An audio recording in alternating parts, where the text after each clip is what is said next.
معنا الآن مباشرة إلى الأستاذ قواجي زين العابدين، وهو محامي لدى قضاء مجلس تلمسان، فليتفضل مشكورا والمداخلة تاعو باللغة الفرنسية مثالية لا جوستيس ريبريسيف فرانسيز en 15 minutes رجاء، وفليتفضل مشكورا. والصلاة والسلام على سيدنا محمد وعلى صحبه الدين. Mesdames, Mesdemoiselles, Messieurs, je requiers tout d'abord votre indulgence parce que je vais intervenir dans le cadre d'un modeste exposé après des historiens très rigoureux, des politologues, des spécialistes de la question nationale, des acteurs du mouvement national comme M. Brahim, aussi Mohamed Harbi, Donc, mon intervention, qui a été intitulée de façon précipitée Messali et la justice répressive française, elle peut prêter à équivoque parce qu'en définitive, il ne s'agit pas de la présentation d'une chronique judiciaire relatant la répression mise en œuvre par le colonialisme français à l'encontre de Messali Haj et de ses compagnons. Il n'en sera rien car cette démarche, tout compte fait, est sans intérêt dans le cadre de la problématique non seulement du colloque d'aujourd'hui en général, mais encore de cette contribution. Alors de quoi s'agit-il? Vous allez me demander.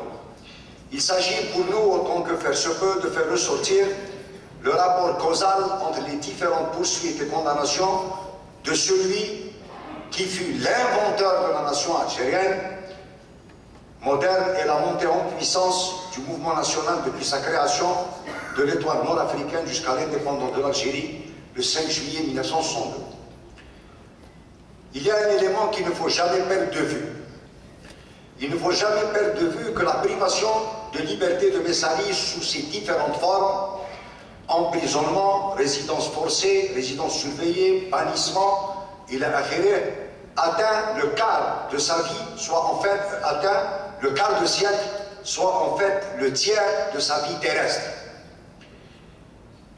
Et il est temps de se demander comment un homme qui a consacré le tiers de sa vie terrestre derrière les barreaux, banni, humilié, proscrit, pourchassé par les autorités françaises, comment cet homme a pu faire l'objet d'une proscription sans nom depuis l'indépendance à ce jour de toute la mémoire collective des anciennes générations, des nouvelles. Ceci est absolument inadmissible. Ceci est absolument inadmissible dans l'Algérie d'aujourd'hui qui se propose de se construire comme une démocratie sociale, ouverte sur le monde, apaisée et qui aura fait le travail de tous ces deuils nationaux depuis plusieurs siècles. Le premier contact de Messali Haj avec l'univers carcéral eut lieu entre le 1er novembre 1934 et le 1er mai 1936. En effet, depuis la création de l'ENA, Messali Haj a fait l'objet d'une attention toute particulière de la part des renseignements généraux qui ont confectionné des volumineux rapports de police à propos de ses activités multiples auprès de l'immigration algérienne. Et si cette expérience carcérale première fut pour lui extrêmement douloureuse, comme il le décrit dans ses mémoires, il n'empêche qu'elle va le confirmer dans ses convictions et dans ses positions politiques. D'ailleurs, dans ses mémoires, il rapporte avec une émotion très sincère les conditions de sa première détention, les circonstances de son arrestation, ainsi que sa confrontation pour la première fois à un juge d'instruction. Néanmoins, dès son arrivée en prison, cet homme indomptable luttera pour obtenir le régime politique et échapper aux conditions d'incarcération humiliantes imposées aux prévenus de droit commun. Pour cela, il va être aidé par un collectif d'avocats qui se constitua pour assurer sa défense, et parmi lesquels j'ai noté, pour la simplicité de l'exposé, Maître Jean Longuet, qui l'appuya et l'assista dans son combat pour l'obtention du régime politique. Ce sera aussi l'occasion pour lui, l'occasion au cours de cette première incarcération, de faire connaissance dans l'univers carcéral avec des détenus politiques de différents horizons, notamment des Yougoslaves, des communistes, etc. C'est à ce moment-là d'ailleurs que le parti s'est mobilisé pour la première fois et de façon exceptionnelle pour exploiter à fond l'arrestation de son leader et lancer une campagne de soutien à Messali Hadj. Messali Hadj note dans ses mémoires, page 187, le déclenchement de la répression contre notre parti avait fait effectivement monter considérablement la cote de l'étoile nord-africaine et le prestige de ses dirigeants. Il faut savoir, pour les besoins de l'exposé, que la condamnation de Messali Hadj à 6 mois de prison était basée sur l'inculpation fantaisiste de la part des autorités coloniales de reconstitution de l'île dissoute et avoir à l'esprit que la première chambre du tribunal civil de Paris avait ordonné la dissolution de l'étoile nord-africaine le 20 novembre 1929 et que celle-ci avait été reconstituée sous la forme d'une nouvelle association dénommée la Glorieuse Étoile nord-africaine. Au cours de son incarcération en décembre 1934, Messali Hadj avait décidé de créer une autre association sous le nom d'Association des musulmans nord-africains, dont le siège social fut fixé au 19 rue Daguerre à Paris, et alors qu'il était en détention préventive, Messali Hadj, toujours dans le cadre d'une opération de broyage, de harcèlement, pour le dominer, a fait l'objet d'une nouvelle inculpation et déféré devant un juge d'instruction pour provocation de militaires à la désobéissance à la suite de propos qu'il aurait tenus à des soldats algériens lors d'une réunion le 1er septembre 1934. Par ce biais, il faut le noter, les autorités coloniales voulaient obtenir la décision de cet homme implacable, intimider les militants et réduire l'influence grandissante de l'étoile nord-africaine.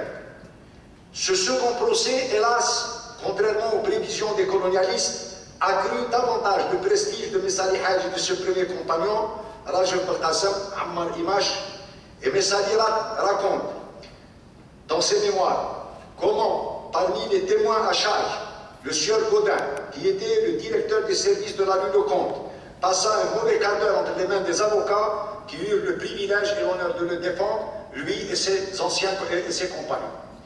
Il faut d'ailleurs savoir, et c'est un petit peu l'objet de mon exposé, que grâce à cette tribune judiciaire et à l'intervention magistrale des avocats de Messali Hadj et de ses compagnons, la cause algérienne passa du palais de justice au quartier latin et au-delà de Paris. C'est lui qui le note dans ses mémoires et de s'interroger, pouvait-on espérer meilleure tribune?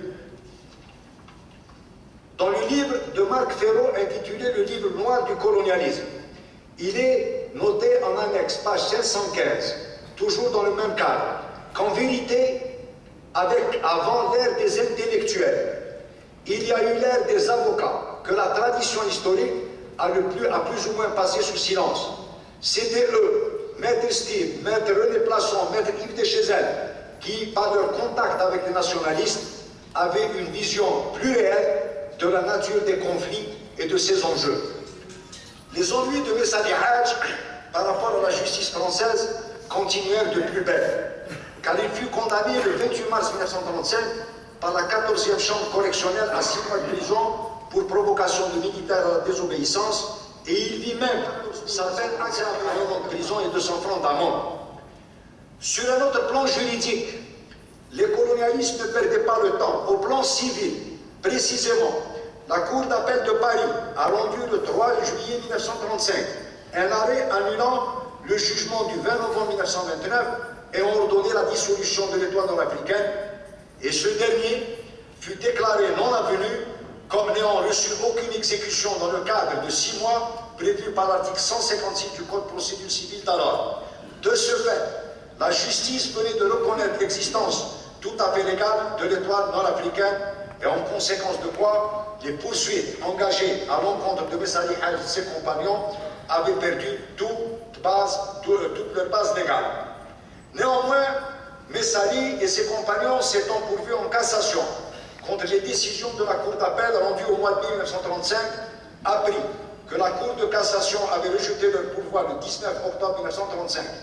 Et c'est ainsi que Messali fut contraint à la clandestinité pour échapper à l'exécution des peines prononcées contre lui. Il s'installa en Suisse en exil, où il mit à profit sa présence pour renouer ses contacts avec l'émir Sheikh Ibn Arslan et d'autres personnalités du monde arabe, telles que le docteur Zaki, etc. D'autre part, il faut noter que cet homme pourchassé, humilié, traqué par tous les services de renseignement généraux de la France, ne ratait aucune occasion au cours de son séjour à Genève et ailleurs pour s'instruire et développer au maximum ses connaissances aussi bien littéraires que politiques et économiques. Le 15 juin 1936, il fut informé par sa femme qu'il pouvait rentrer à Paris sans risque car il venait avec ses compagnons de bénéficier d'une mesure d'amnistie.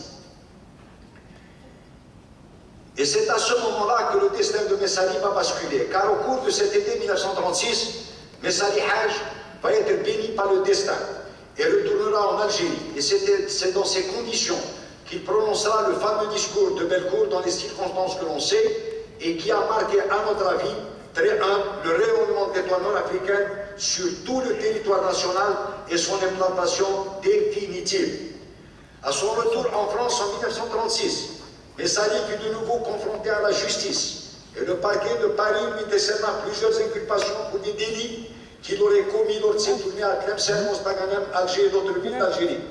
Une nouvelle information judiciaire fut ouverte contre lui et les autorités coloniales, complètement cette fois-ci désarçonnées par la montée en puissance de l'Étoile nord-africaine, tant dans l'immigration qu'en Algérie, décidèrent le 25 janvier 1937 de prononcer sa dissolution par un décret-loi pris par le cabinet du Conseil de ministres de Léon Blum.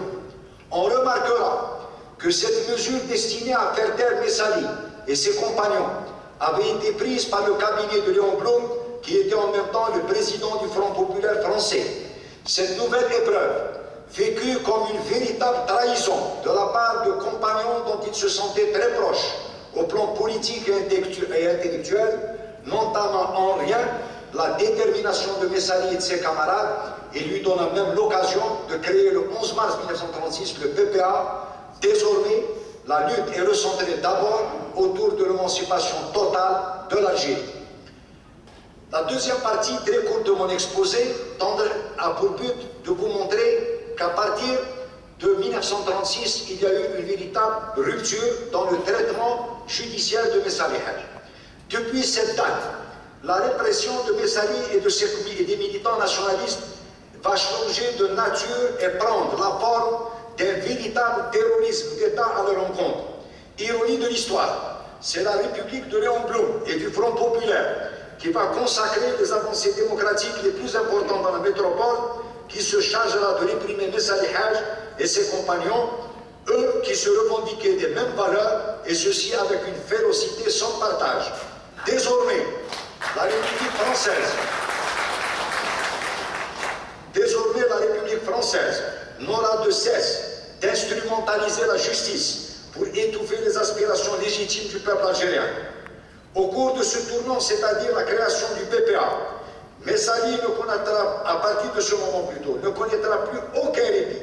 La machine judiciaire se chargeant tout simplement de le broyer au sens propre du terme.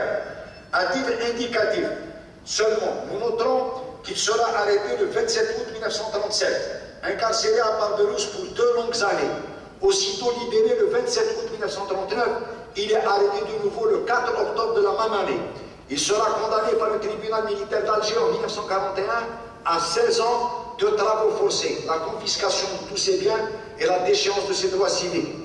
Libéré le 26 avril 1943, il est aussitôt déporté à Ain Salah dans le Grand Sud algérien et 9 mois plus tard, il sera transféré à Sarchedel. À la suite d'incidents survenus dans cette ville, le 18 avril 1945, il sera transféré à El Goléa, puis déporté dans un bagne au Congo-Brazzaville, et ceci jusqu'en 1946-47. Ainsi donc, la répression judiciaire, sous toutes ses formes, aura atteint son paroxysme. Seul le projet de le liquider physiquement semble ne pas avoir été retenu à cette époque par les autorités coloniales. Notons toutefois, hélas, que 10 ans plus tard, ce sont ses anciens compagnons de combat qui organiseront contre lui, à 2 reprises, 2 tentatives d'assassinat infructueuses.